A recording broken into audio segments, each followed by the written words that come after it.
ओम नमो भगवते वासुदेवाय नमः। रथियों में श्रेष्ठ शत्रुघ्न आदि बहुसंख्यक राजे महाराजे करोड़ों रथों के साथ चले जा रहे थे। इसी समय उस मार्ग पर सहसा अत्यंत भयंकर अंधकार छा गया, जिसमें बुद्धिमान पुरुषों को भी अपने या पराये की पहचान नहीं हो पाती थी। तदंतर पताल निवासी विंदुनमाली नामक राक्षस निशाचरों के समुदाय से घिरा हुआ वहां आया। वे रावण का हितैषी सुहृद था। उसने घोड़े को चुरा लिया। फिर तो 2 ही घड़ी के पश्चात वे सारा अंधकार नष्ट हो गया। आकाश स्वच्छ दिखाई देने लगा। शत्रुघ्न आदि वीरों ने एक दूसरे से पूछा, घोड़ा कहाँ है? उस अश्वराज के विषय में परस्पर पूछताछ करते हुए वे सब लोग कहने लगे, अश्वमेध का अश्व कहाँ है? किस दुर्बुद्धि ने उसका अपहरण किया है? वे इस प्रकार कह ही रहे थे कि राक्षस राज विंदुनमाली अपने समस्त योद्धाओं के साथ दिखाई दिया। उसके योद्धा रथ पर विराजमान हो अपने शौर्य से शोभा पा रहे थे। विंदुनमाली स्वयं एक श्रेष्ठ विमान पर बैठा था और प्रधान राक्षस उसे चारों ओर से घेर कर खड़े थे। उन राक्षसों के मुख दूषित एवं विकराल थे, दाढ़ें लंबी थी और आकृति बड़ी भयानक थी। वे ऐसे दिखाई दे रहे थे मानो शत्रुघ्न की सेना को निगल जाने के लिए तैयार हो। तब सैनिकों ने राजाओं में श्रेष्ठ शत्रुघ्न से निवेदन किया, राजन, एक राक्षस ने घोड़े को पकड़ लिया है। अब आपको जैसा उचित जान पड़े वैसा कीजिए।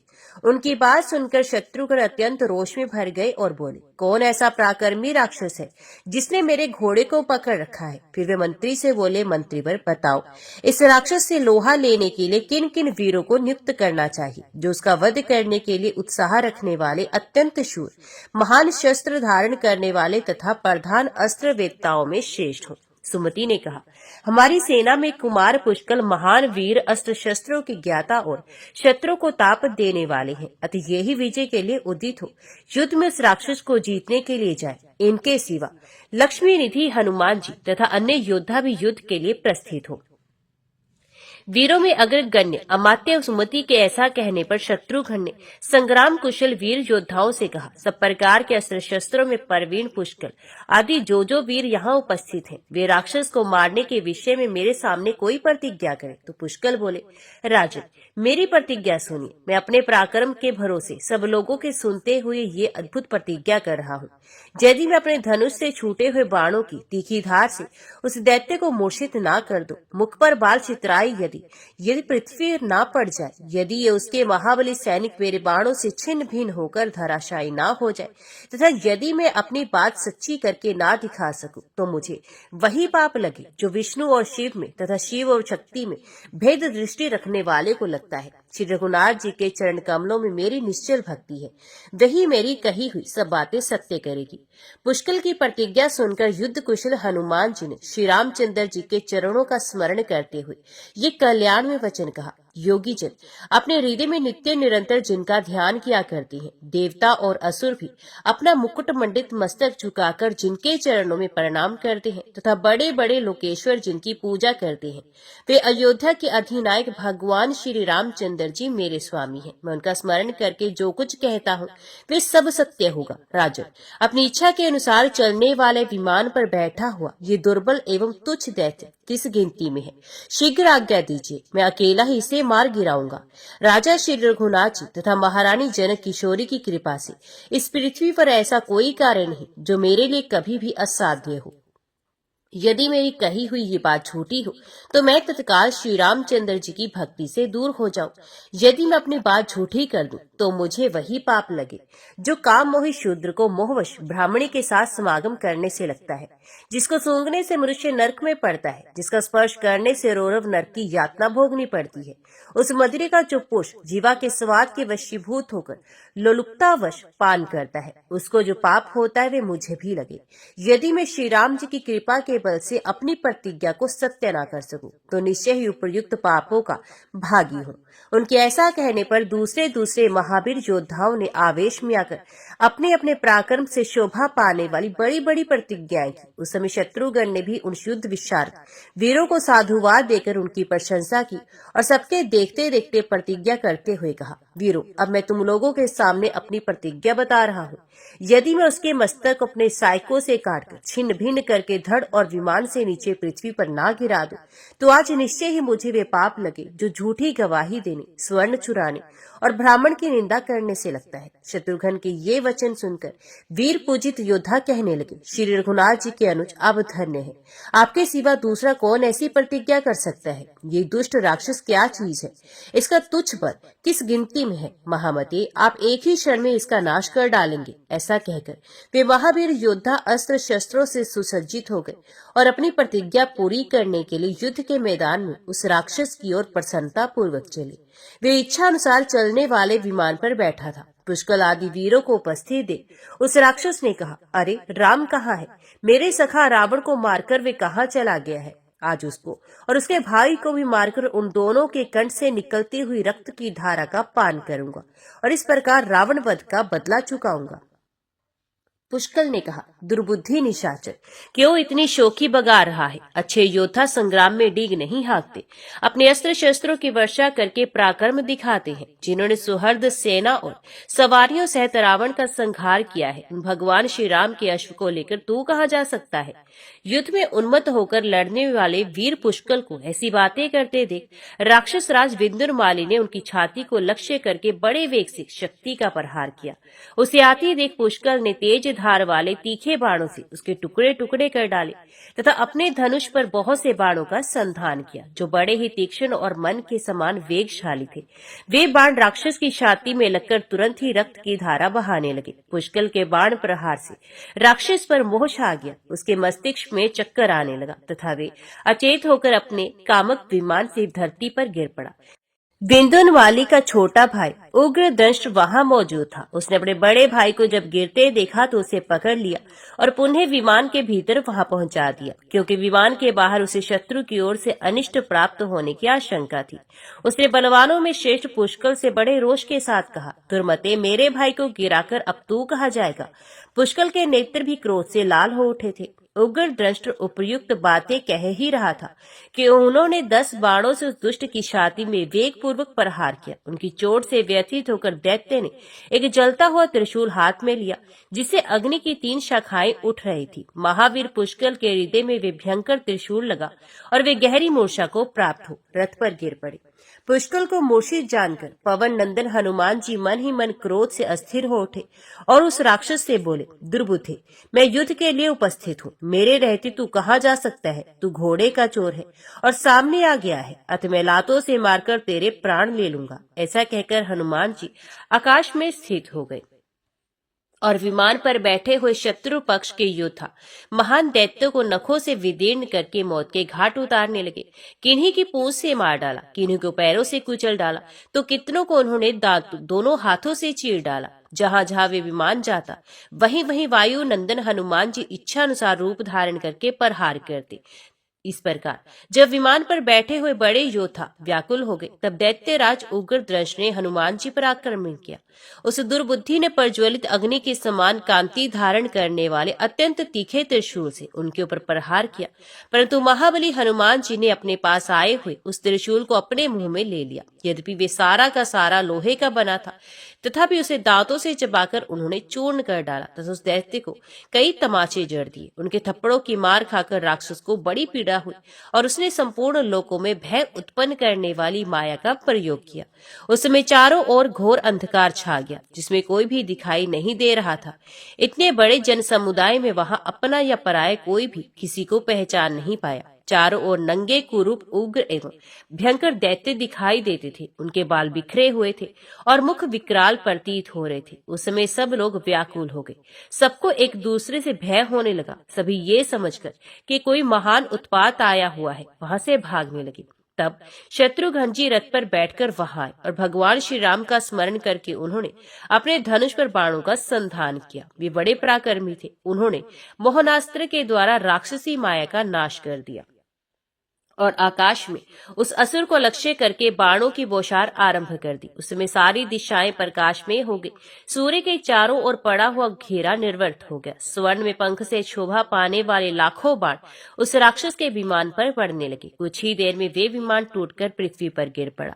वे इतना ऊंचा दिखाई देता था मानो अमरावती पुरी का एक भाग ही टूटकर नीचे गिर गया हो।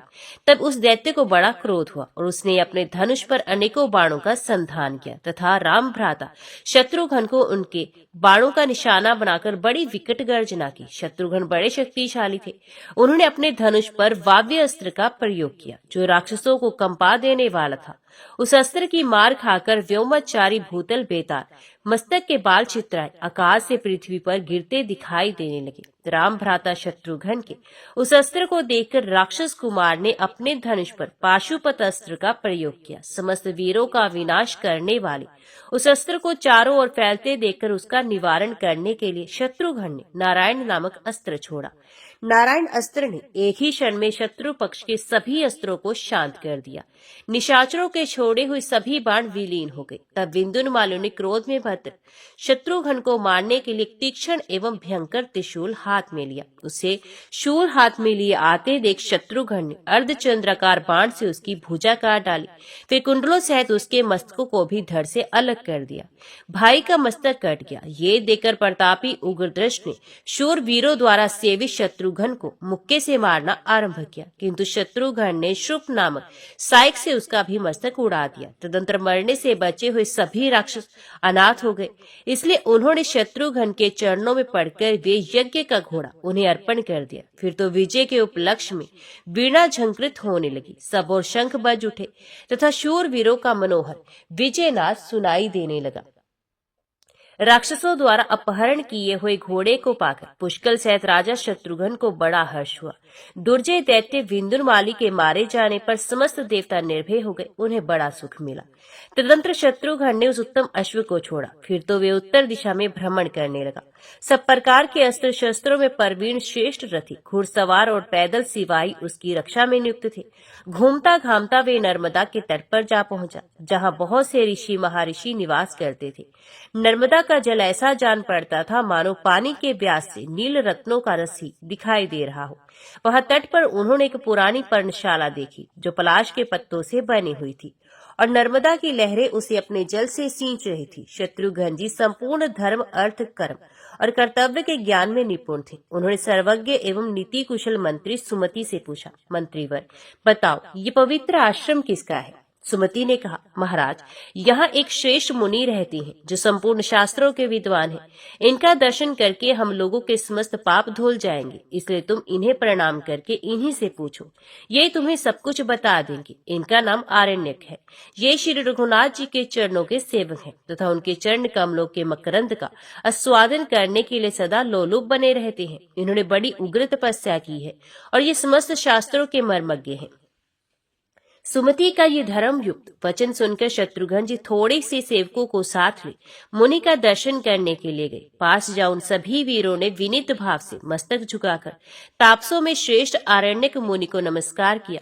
मुनि ने उन सब लोगों से पूछा, आप लोग कहाँ एकत्रित हुए हैं तथा कैसे यहाँ पधारे हैं? ये सब बातें स्पष्ट रूप से बताई। सुमति ने कहा, मुनि ये सब लोग रघुकुल नरेश के अश्व की रक्षा कर रहे हैं। वे समय सब सामग्रियों से युक्त अश्वमेध यज्ञ का अनुष्ठान करने वाले हैं। आरण्यक बोले, सब सामग्रियों को एकत्रित करके भांति भांति के सुंदर यज्ञों का अनुष्ठान करने से क्या लाभ?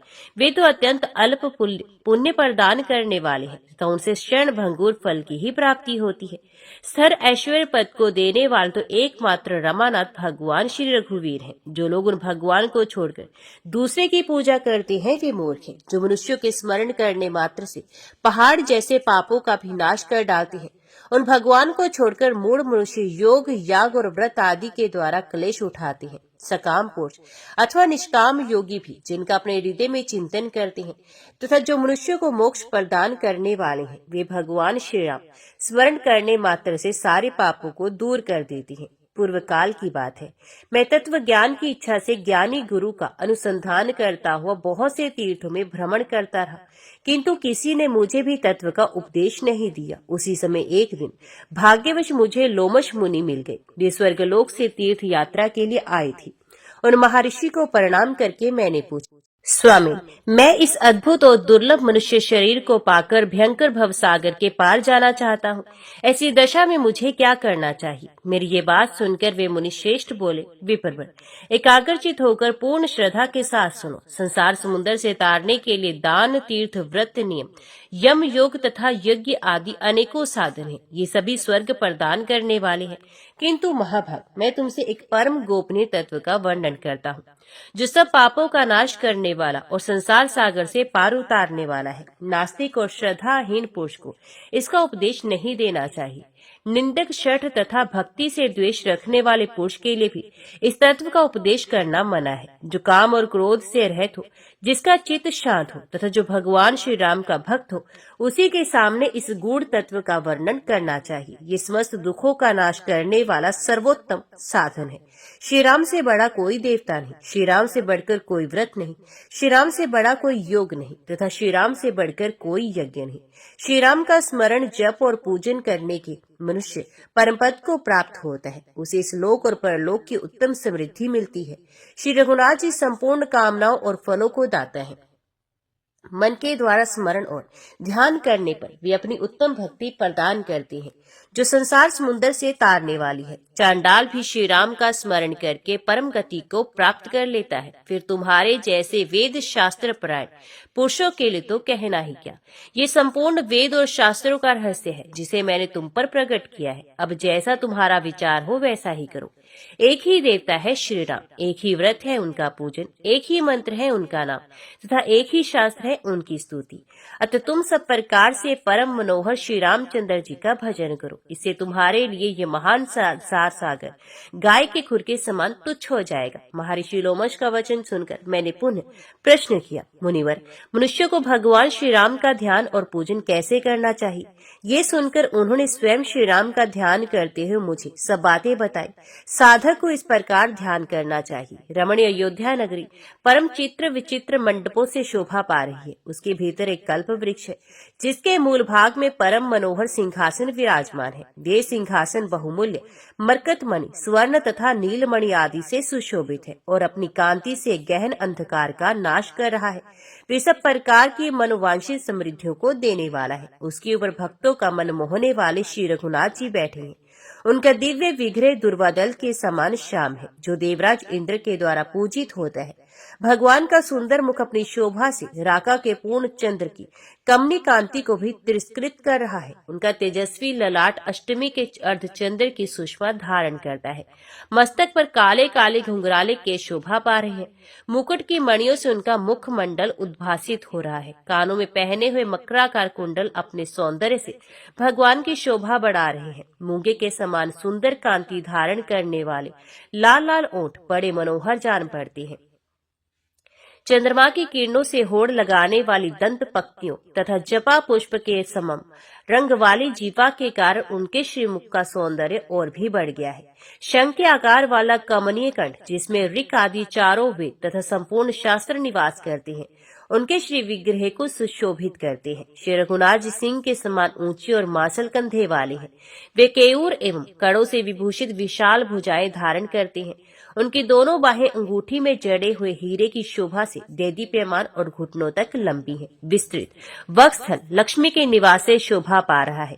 श्रीवत्स आदि चिन्हों से अंकित होने के कारण भगवान अत्यंत मनोहर जान पड़ते हैं। महान उदर, गहरी नाभि तथा सुंदर कटभाग उनकी शोभा बढ़ाते हैं। रत्नों की बनी हुई करधनी के कारण श्री अंगों की सुषमा बहुत बढ़ गई है। निर्मल उरु और सुंदर घुटने भी सौंदर्य वृद्धि में सहायक हो रहे हैं। भगवान के चरण जिनका योगी लोग ध्यान करते हैं बड़े कोमल है। उनके तलवे में वज्र, अंकुश और यव आदि की उत्तम रेखाएं हैं।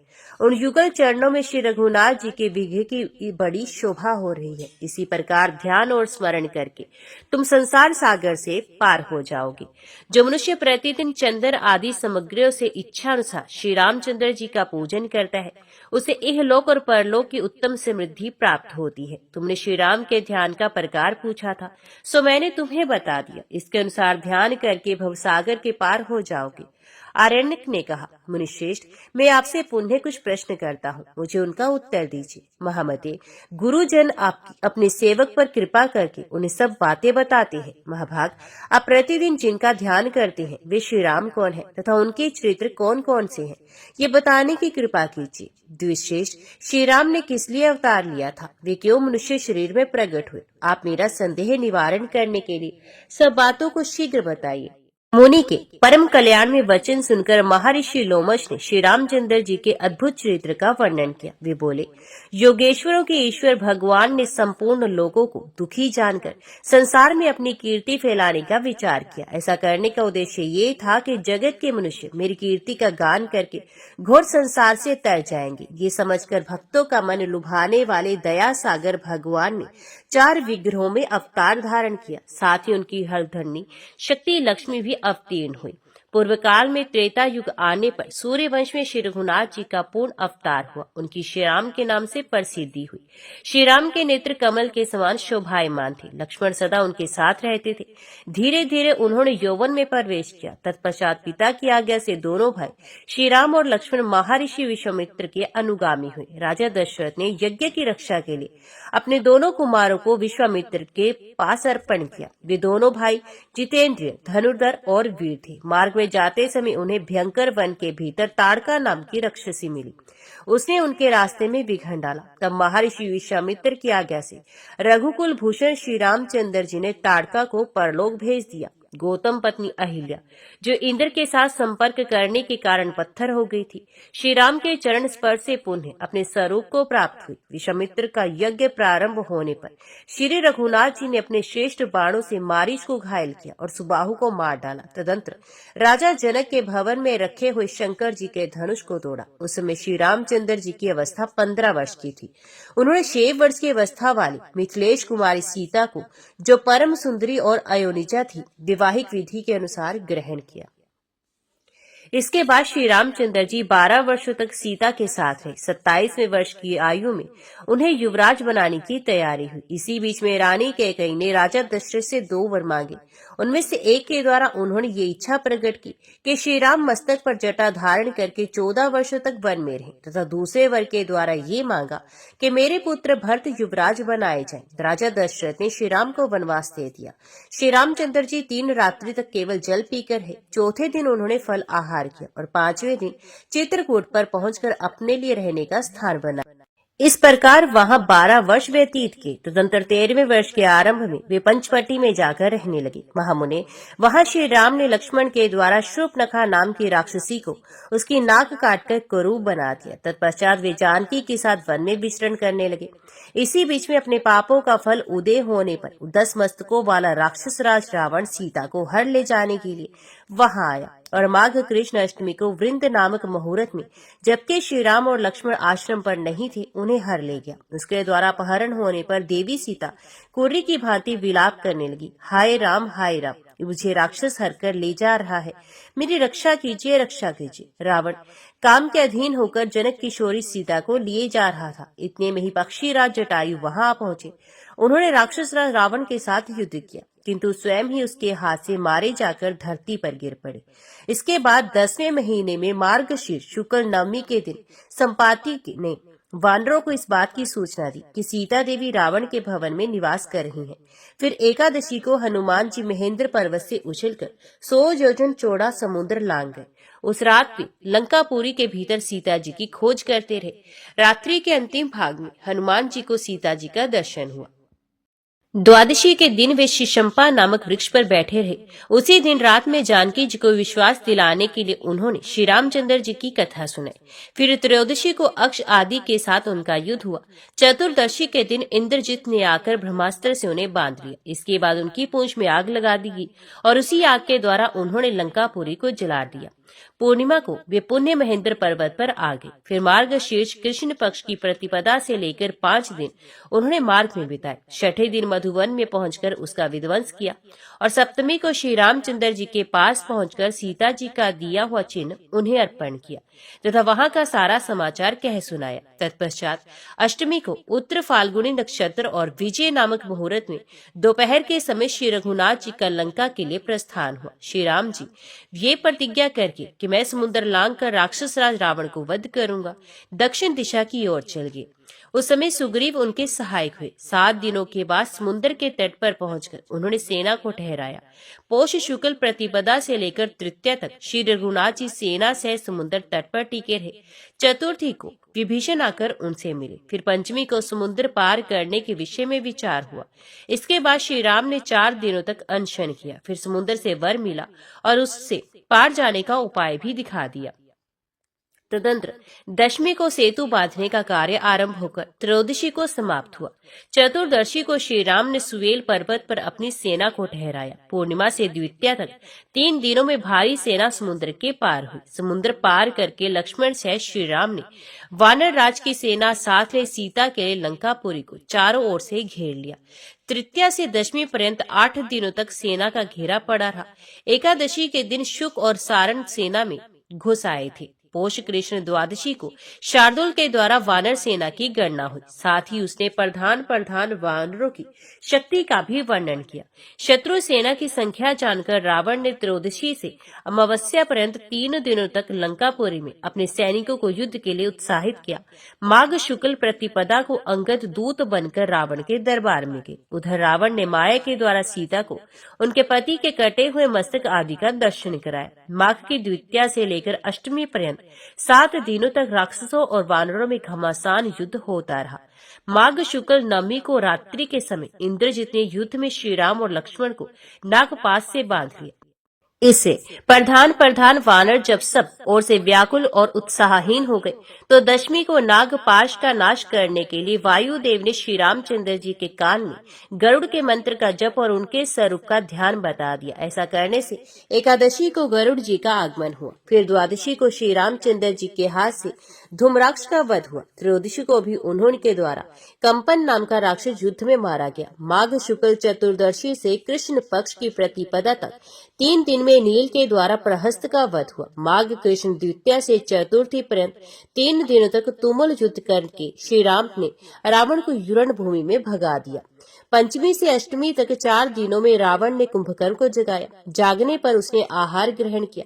फिर नवमी से चतुर्दशी पर्यंत 6 दिनों तक युद्ध करके श्री राम ने कुंभकर्ण का वध किया। उसने बहुत से वानरों को भक्षण कर लिया था। अमावस्या के दिन कुंभकर्ण की मृत्यु के शोक से रावण ने युद्ध को बंद रखा। उसने अपनी सेना पीछे हटा ली। फाल्गुन शुक्ल प्रतिपदा से चतुर्थी तक 4 दिनों के भीतर विसंतुन आदि 5 राक्षस मारे गए। पंचमी से सप्तमी तक युद्ध में अतिकाय का वध हुआ। अष्टमी से द्वादशी तक 5 दिनों में निकुंभ और कुंभ मौत के घाट उतारे गए। उसके बाद 3 दिनों में मकराक्ष का वध हुआ। फाल्गुन कृष्ण द्वितीया के दिन इंद्रजीत ने लक्ष्मण पर विजय पाई। फिर तृतीया से सप्तमी तक 5 दिन तक लक्ष्मण के लिए एक दवा आदि के प्रबंध में व्यग्र रहने के कारण श्री राम ने युद्ध को बंद रखा। तदंतर त्रयोदशी पर्यंत 5 दिनों तक युद्ध करके लक्ष्मण ने विख्यात बलशाली इंद्रजीत को युद्ध में मार डाला। चतुर्दशी को दशग्रीव रावण ने यज्ञ की दीक्षा ली और युद्ध को स्थगित रखा। फिर अमावस्या के दिन वे युद्ध के लिए प्रस्थित हुए। चैत्र शुक्ल प्रतिपदा से लेकर पंचमी तक रावण युद्ध करता रहा। उसमें 5 दिनों के भीतर बहुत से राक्षसों का विनाश हुआ। षष्ठी से अष्टमी तक महापार्श्व आदि राक्षस मारे गए। चैत्र शुक्ल नवमी के दिन लक्ष्मण को शक्ति लगी। तब श्री राम ने क्रोध में भरकर दशाशीष को मार भगाया। फिर अंजना दंड हनुमान जी लक्ष्मण जी की चिकित्सा के लिए द्रोण पर्वत उठा लाए। दशमी के दिन श्री रामचंद्र जी ने भयंकर युद्ध किया जिसमें असंख्य राक्षसों का संहार हुआ। एकादशी के दिन इंद्र के भेजे हुए मातली नामक साथी श्री रामचंद्र जी के लिए रथ ले आए और उसे युद्ध क्षेत्र में भक्ति पूर्वक उन्होंने श्री रघुनाथ जी को अर्पण किया। तदंतर श्री रामचंद्र जी चैत्र शुक्ल द्वादशी से कृष्ण पक्ष की चतुर्दशी तक 18 दिन रोष पूर्वक युद्ध करते रहे। अंततः उस द्वैत युद्ध में राम ने रावण का वध किया। उस तुमुल संग्राम में श्री रघुनाथ जी ने विजय प्राप्त की। माघ शुक्ल द्वितीया से लेकर चैत्र कृष्ण चतुर्दशी तक 87 दिन होते हैं। उनके भीतर केवल 15 दिन युद्ध बंद रहा। शेष 72 दिन संग्राम चलता रहा। रावण आदि राक्षसों का दाह संस्कार अमावस्या के दिन हुआ। विशाख शुक्ल प्रतिपदा को श्री रामचंद्र जी युद्ध भूमि में ही ठहरे रहे। द्वितीया को लंका के राज्य पर विभीषण का अभिषेक किया गया। तृतीया को सीता जी की अग्नि परीक्षा हुई। देवताओं से वर मिला। इस प्रकार लक्ष्मण के बड़े भाई श्री राम ने लंकापति रावण को थोड़े ही दिनों में मारकर परम पवित्र जनक किशोरी सीता को ग्रहण किया, जिन्हें राक्षस ने बहुत कष्ट पहुंचाया था। जानकी जी को पाकर श्री रामचंद्र जी को बड़ी प्रसन्नता हुई और वे लंका से लौटे। विशाख शुक्ल चतुर्दशी को पुष्पक विमान पर आरूढ़ होकर वे आकाश मार्ग से पुनः अयोध्यापुरी की ओर चल दिए। विशाख शुक्ल पंचमी को भगवान श्री राम अपने दल बल के साथ भरद्वाज मुनि के आश्रम पर आए और 14 वर्ष पूर्ण होने पर षष्ठी को नंदीग्राम में जाकर भरत से मिले। फिर सप्तमी को अयोध्यापुरी में श्री रघुनाथ जी का राज्याभिषेक हुआ। मिथिलेश कुमारी सीता को अधिक दिनों तक राम से अलग होकर रावण के यहाँ रहना पड़ा था। 42वें वर्ष की उम्र में श्री रामचंद्र जी ने राज्य ग्रहण किया। उसमें सीता की अवस्था 33 वर्ष की थी। रावण का संहार करने वाले भगवान श्री राम 14 वर्षों के बाद पुनः अपनी पूरी अयोध्या में प्रविष्ट होकर प्रसन्न हुए। तत्पश्चात भाइयों के साथ राज्य कार्य देखने लगे। श्री रघुनाथ के राज्य करते समय ही अगस्त्य जी, जो एक अच्छे वक्ता है तथा जिनकी उत्पत्ति कुंभ से हुई है, उनके पास पधारेंगे। उनके कहने से श्री रघुनाथ जी अश्वमेध यज्ञ का अनुष्ठान करेंगे। सुव्रत, भगवान का ये यज्ञ संबंधी अश्व तुम्हारे आश्रम पर आएगा तथा उसकी रक्षा करने वाले योद्धा भी बड़े हर्ष के साथ तुम्हारे आश्रम पर पधारेंगे। उनके सामने तुम श्री रामचंद्र जी की मनोहर कथा सुनाओगे तथा उन्हीं लोगों के साथ अयोध्यापुरी को भी जाओगे। द्विज श्रेष्ठ, अयोध्या में कमल नयन श्री राम का दर्शन करके तुम तत्काल ही संसार सागर से पार हो जाओगे। मुनिश्रेष्ठ लोमश सर्वज्ञ है। उन्होंने मुझसे उपयुक्त बातें कहकर पूछा, आरण्यक, तुम्हें अपने कल्याण के लिए और क्या पूछना है? तब मैंने उनसे कहा, महर्षि, आपकी कृपा से मुझे भगवान श्री राम के अद्भुत चरित्र का पूर्ण ज्ञान हो गया। अब आप ही की प्रसाद से मैं उनके चरण कमलों को भी प्राप्त करूंगा। ऐसा कहकर मैंने मुनीश्वर को प्रणाम किया। तत्पश्चात वे चले गए। उन्हीं की कृपा से मुझे श्री रामचंद्र जी के चरणों की पूजन विधि भी प्राप्त हुई। तब से मैं सदा ही श्री राम के चरणों का चिंतन करता हूँ तथा आलस्य छोड़कर बारंबार उन्हीं के चरित्र का गान करता हूँ। उनके गुणों का गान मेरे चित्त को लुभाए रहता है। मैं उसके द्वारा दूसरे लोगों को भी पवित्र करता हूँ तथा मुनि के वचनों का बारंबार स्मरण करके भगवत दर्शन की उत्कंठा से पुलकित हो उठता हूँ। इस पृथ्वी पर मैं धन्य हूँ, कृत्य हूँ और परम सौभाग्यशाली हूँ, क्योंकि मेरे हृदय में श्री रामचंद्र जी के चरण कमलों को देखने की जो अभिलाषा है वे निश्चय ही पूर्ण होगी। अतः सब प्रकार से परम मनोहर श्री रामचंद्र जी का ही भजन करना चाहिए। संसार समुद्र के पार जाने की इच्छा से सब लोगों को श्री रघुनाथ जी की वंदना करनी चाहिए। अच्छा, अब तुम लोग बताओ, किस लिए यहाँ आए हो? कौन धर्मात्मा राजा अश्वमेध नामक महान यज्ञ का अनुष्ठान कर रहा है? ये सब बातें यहाँ बतलाकर अश्व की रक्षा के लिए जाओ और श्री रघुनाथ जी के चरणों का निरंतर स्मरण करते रहो। आरण्यक मुनि के ये वचन सुनकर सब लोगों को बड़ा विस्मय हुआ। वे श्री रघुनाथ जी का स्मरण करते हुए उनसे बोले, ब्रह्म ऋषि, इस समय आपका दर्शन पाकर हम सब लोग पवित्र हो गए, क्योंकि आप श्री रामचंद्र जी की कथा सुनाकर यहाँ सब लोगों को पवित्र करते रहते हैं। आपने हम लोगों से जो कुछ पूछा वे सब हम बता रहे हैं। आप हमारे यथार्थ वचन को श्रवण कीजिए। महर्षि अगस्त्य जी के कहने से भगवान श्री राम ही सब सामग्री एकत्रित करके अश्वमेध यज्ञ का अनुष्ठान कर रहे हैं। उन्हीं का यज्ञ संबंधी अश्व यहाँ आया है और उसी की रक्षा करते हुए हम सब लोग भी अश्व के साथ ही आपके आश्रम पर आ पहुंचे हैं। महामते, यही हमारा वृतांत है। आप इसे हृदयगम करें। रसायन के समान मन को प्रिय लगने वाला ये उत्तम वचन सुनकर राम भक्त ब्राह्मण आरण्यक मुनि को बड़ा हर्ष हुआ और वे कहने लगे, आज मेरे मनोरथ रूपी वृक्ष में फल आ गया। ये उत्तम शोभा से संपन्न हो गया। मेरी माता ने जिसके लिए मुझे उत्पन्न किया था वे शुभ उद्देश्य आज पूरा हो गया। आज तक भविष्य के द्वारा मैंने जो हवन किया है उस अग्निहोत्र का फल मुझे आज मिल गया, क्योंकि अब मैं श्री रामचंद्र जी के युगल चरणार विंदों का दर्शन करूंगा। आह, जिनका मैं प्रतिदिन अपने हृदय में ध्यान करता था, वे मनोहर रूपधारी अयोध्यानाथ भगवान श्री राम निश्चय ही मेरे नेत्रों के समक्ष होकर दर्शन देंगे। हनुमान जी मुझे हृदय से लगाकर मेरी कुशल पूछेंगे। वे संतों के शिरोमणि है, मेरी भक्ति देखकर उन्हें बड़ा संतोष होगा। आरण्यक मुनि के ये वचन सुनकर कपिश्रेष्ठ हनुमान जी उनके दोनों चरण पकड़ लिए और कहा, ब्रह्म ऋषि, मैं ही हनुमान हूँ।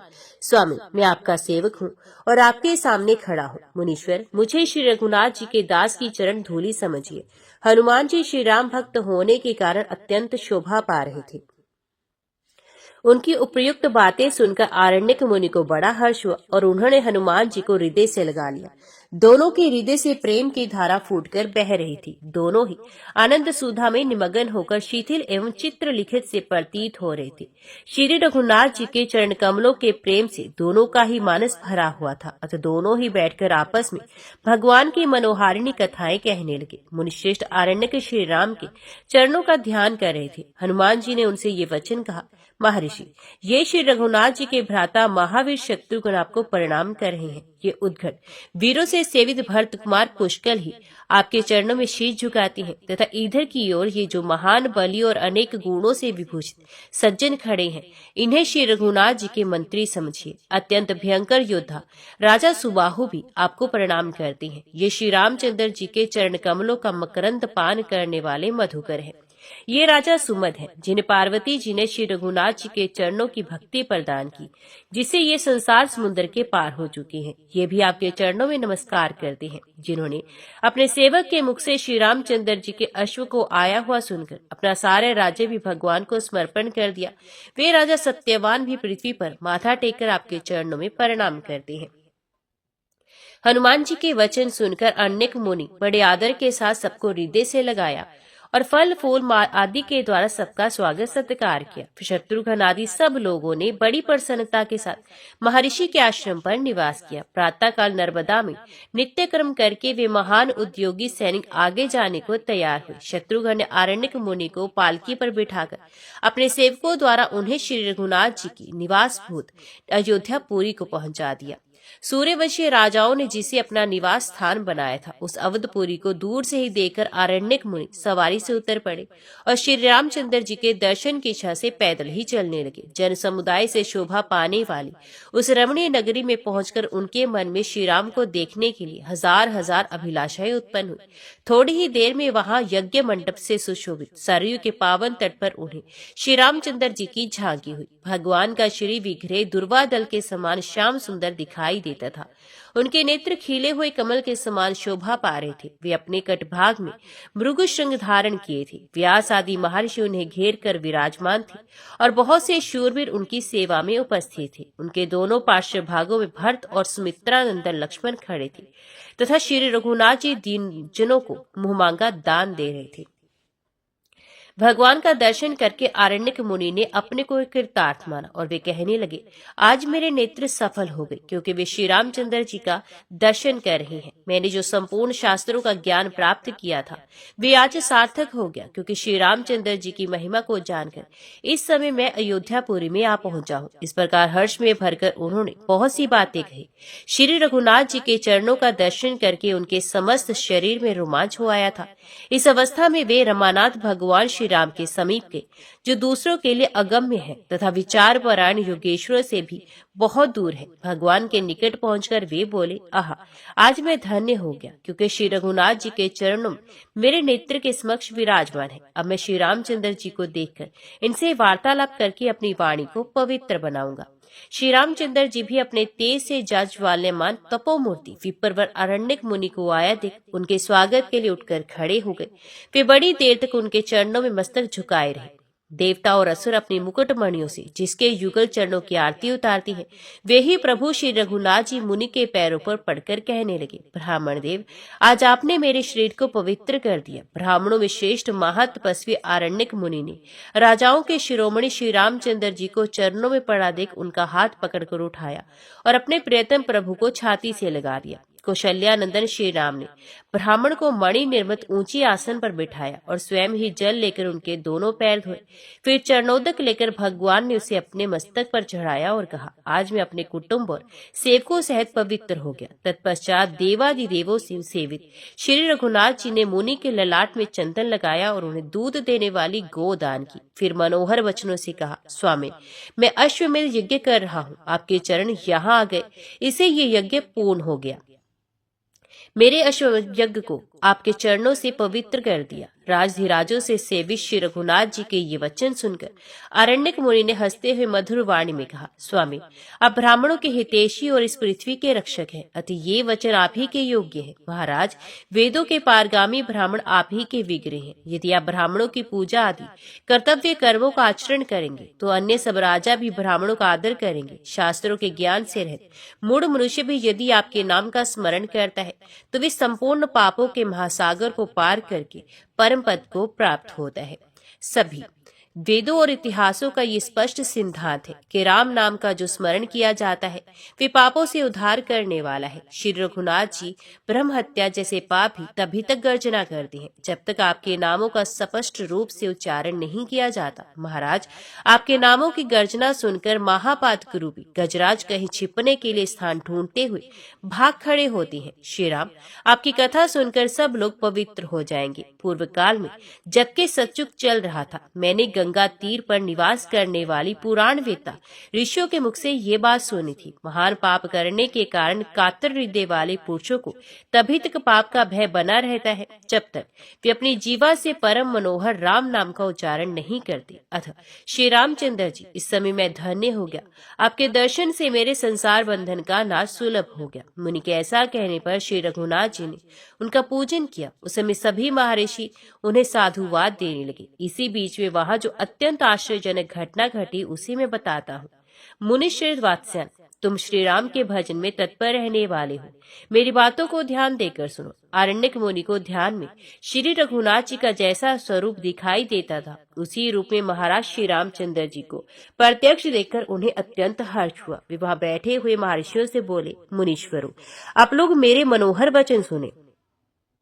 भला इस भूमंडल में मेरे जैसा सौभाग्यशाली मनुष्य कौन होगा। श्री रामचंद्र जी ने मुझे नमस्कार करके अपने श्रीमुख से मेरा स्वागत एवं कुशल समाचार पूछा है। अतः आज मेरी समानता करने वाला ना कोई है, ना कोई होगा, ना कोई हुआ है।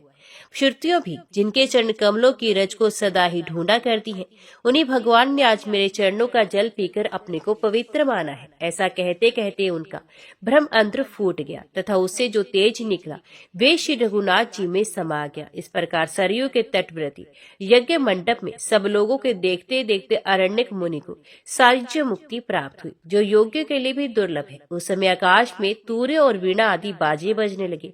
भगवान के आगे फूलों की वर्षा हुई। दर्शकों के लिए ये विचित्र एवं अद्भुत घटना थी। मुनियों ने भी ये दृश्य देखकर मुनीश्वर आरण्य की प्रशंसा करते हुए कहा, ये मुनि श्रेष्ठ कृतार्थ हुए क्योंकि श्री रघुनाथ जी के स्वरूप में मिल गए हैं।